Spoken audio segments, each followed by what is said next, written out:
रहा है सर, जो स्लो एग्जीक्यूशन रहे उसकी वजह से।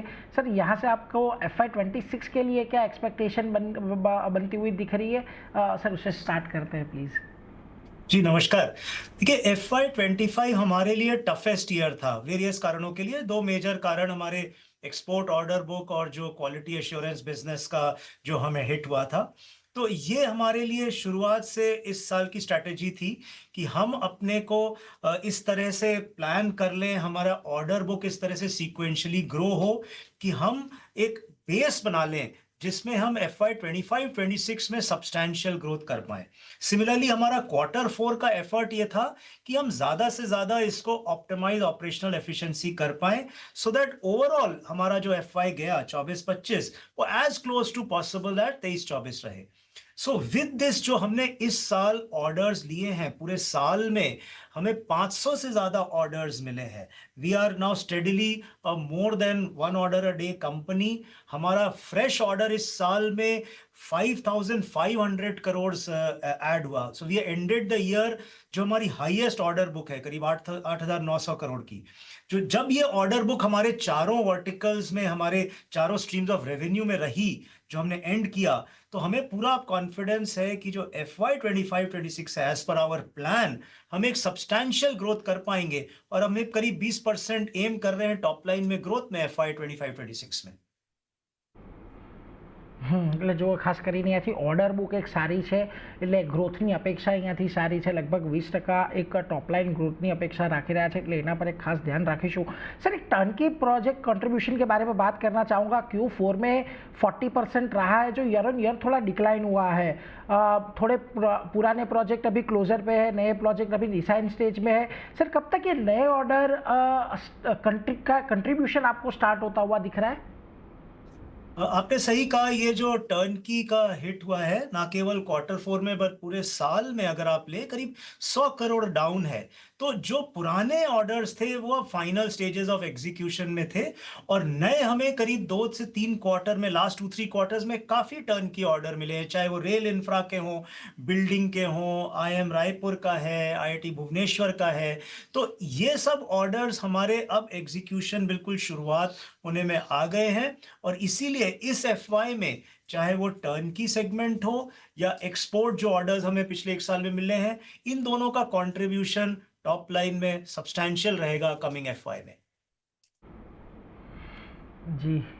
हाँ सर, इसके साथ यही जानना चाहूँगा कि मार्जिन्स को लेकर अभी आप क्या लेके चल रहे हैं? आपने ओवरऑल टॉप लाइन की तो 20% की बात की है सर, मार्जिन लेवल पे आपको FY26 के लिए सर क्या टारगेट लेके चल रहे हैं, या तो कोई कंफर्टेबल रेंज जहाँ पर आप कंफर्टेबल हो?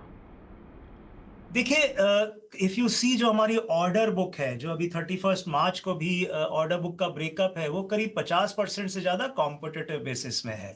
और ये कंटिन्यूअस ट्रेंड लगातार सक्सेसिव क्वार्टर्स में दिखता जा रहा है, चाहे वो डोमेस्टिक ऑर्डर्स हो, इंटरनेशनल कंसल्टेंसी के ऑर्डर हो, या हमारे एक्सपोर्ट और रोलिंग स्टॉक के ऑर्डर्स हो। ज्यादा से ज्यादा ऑर्डर अब टफ कंपटीशन में आ रहे हैं।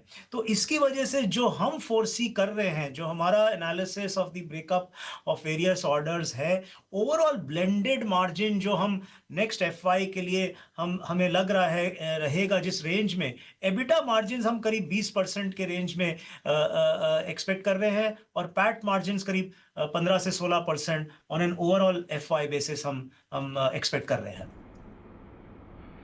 એટલે જો ખાસ કરીને એબિટા માર્જિન 20 અને પેટ માર્જિન 15 થી 16% રેન્જમાં આવી શકે છે, એટલે એના પર એક फोकस राखीશું।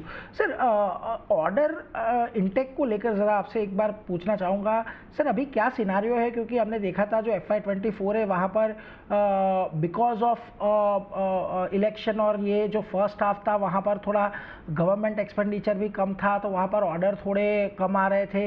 लेकिन क्या यहाँ से अभी आपको जो ऑर्डर अनाउंसमेंट है वो कैसी दिख रही है? ओवरऑल अक्रॉस सेगमेंट में ऑर्डर इनटेक अभी कैसे देखने को मिल रहा है आपको?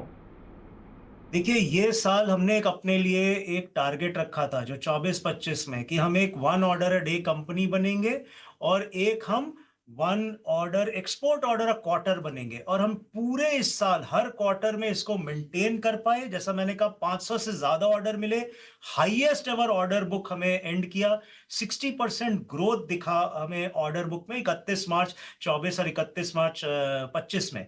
तो जो ये ट्रेंड हमें तमाम सेक्टर्स में हम मेंटेन कर पा रहे हैं, ये हमें लग रहा है कि हम ये ट्रेंड डेफिनेटली इस फाइनेंशियल ईयर में भी मेंटेन कर पाएंगे।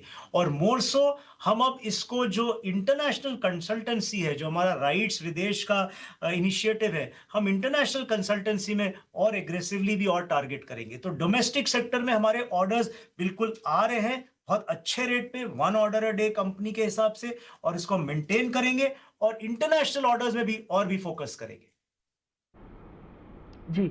सर एक आखिरी में एक ही चीज़ पूछना चाहूँगा, जैसे आपने इंटरनेशनल ऑर्डर की बात की है सर, मिडल ईस्ट में रेलवे कॉरिडोर के लिए आपने एमओयूज़ किए हैं सर, वहाँ से कभी सिनर्जीज है वो कब स्टार्ट हो जाएंगी, टाइमलाइन उसकी सर क्या रहेगी, अगर उसके बारे में थोड़ा अपडेट आप दे पाएँ?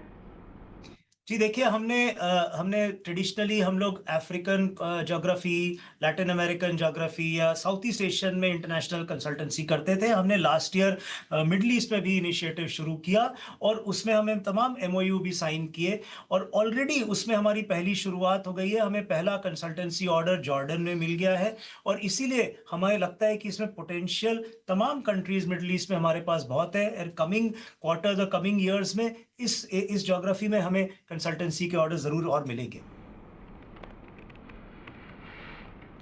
अच्छा सर, हाँ सर, उसी के साथ बहुत बहुत शुक्रिया राहुल सर, हमारे साथ जुड़ने के लिए। आपने बहुत ही इन डिटेल